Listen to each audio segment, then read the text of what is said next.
Naisip niyo na ba kung paano kung ang mga mensahe mula sa Diyos sa social media na dumadaan? Ngayon, pag-uusapan natin ng isang tao na nagsasabing yan mismo ang misyon niya. Susuriin natin ang kwento niya gamit lang mismo ang mga isinulat niya online. Ito si Narciso Olalo. Kung titingnan nyo ang Facebook page niya, mapupuno kayo ng mga post na sabi niya, direktang mensahe raw mula sa Diyos. At para lang malinaw ha, lahat ng maririnig nyo ngayon ay base lang talaga sa kung ano ang sinulat niya. So, ano nga ba ang kwento niya? Simulan na natin. Okay, so sino nga ba si Narciso? Well, ang pagpapakilala niya sa sarili niya ay simple lang, isa siyang mensahero. Para sa kanya, siya yung instrumento para ihatid ang mensahe ng Diyos sa mga tao. Paano ba to nangyayari sa totoong buhay? Tingnan natin ang isang kwento na shinare niya. Tungkol ito sa isang awayan sa lupa, kung saan sabi niya, pumasok ang isang divine intervention. Pamilyar ba kayo sa away kapitbahay dahil lang sa hangganan ng lupa? Yung tipong nag-aaway na kung kaninong bakod ba yung tumama? Ayon sa isang post ni Narciso noong April 11, 2026, nakasaksi siya mismo ng isang mainit na pagtatalo ng dalawang tao. At dito raw nangyari yung kakaiba. Habang nag-aaway yung dalawa, sabi ni Narciso, bigla siyang may narinig na boses ng Diyos. At yun daw ang pinasa niyang mensahe, na ang lupa, pahiram lang, hindi yan panghabang buhay, kaya hindi dapat pinag-aawayan. At ang resulta, ayon sa post niya, biglang tumahimik daw yung dalawang lalaki. Nagkaayos, dispute resolved just like that. Pero ito yung interesting part eh. Sabi niya, yung buong paliwanag daw kung paano nangyari yun sa isang Zoom meeting pa niya ibibigay in the future. Pero syempre, hindi lahat ng kwento ay ganun. Hindi laging may happy ending. Dito sa susunod na istorya, makikita natin yung kabilang side ng misyon niya. Yung hirap kapag may pagdududa, lalo na kung galing pa sa mga taong malapit sa'yo. Naranasan nyo na ba yon? Yung pakiramdam na yung mga taong akala mo kakampi mo, sila pa yung hindi naniniwala sa'yo? Well, yan mismo ang sentro ng kwento niya sa isang post noong April 13, 2026.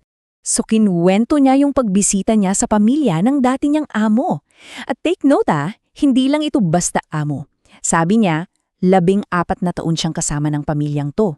Mas matagal pa daw kaysa sa sarili niyang mga magulang. Kaya naiintindihan mo, di ba? Umasa siyang sasalubungin siya ng maayos. Kaso, yung nangyari raw, sobrang iba.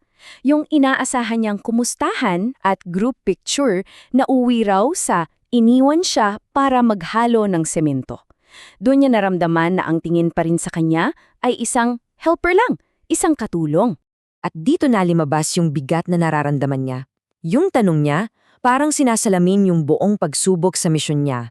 Sino ba ako para gamitin ng Diyos? Kasi, paano ka nga naman paniniwalaan bilang sugo, di ba?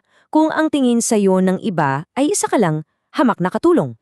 So, mula sa mga personal na karanasangang ito, ano ba talaga yung pinakasentro ng mensahe niya? Lahat pala umiikot sa isang doktrina na tinatawag niyang ang 3 P ng pananampalataya. Based sa isang post niya noong 2013, ito raw yung 3 bagay na kailangan ng Diyos mula sa tao. Simple lang. Una, pagsisi, pag-amin sa mga kasalanan. Pangalawa, pagbabago, pagtalikod sa mga maling paniniwala. At pangatlo, paniniwala, isang kompletong pananampalataya sa Diyos at sa Kanya bilang instrumento niya. Sige, pagsisisi, pagbabago, paniniwala, para saan lahat to? Ano yung pinakalayunin? Para kay Narciso, iisa lang ang sagot, ang pagpapagaling. Ito raw yung mismong utos na natanggap niya, manggamot at mangaral. Pero may klarong-klarong linya raw dyan. Sabi raw sa kanya, ako ang nagpapagaling pero ikaw ang naggagamot. So gets, ang Diyos daw yung source ng healing pero siya yung nagsisilbing channel. Dito na nagkakaugnay lahat. Malinaw yung mensahe niya, ang pananampalataya sa mensahero, sa kanya, ay yun yung nagiging daan para dumalo yung paggaling na galing sa itaas. Kumbaga yung paniniwala ang nagsisilbing susi.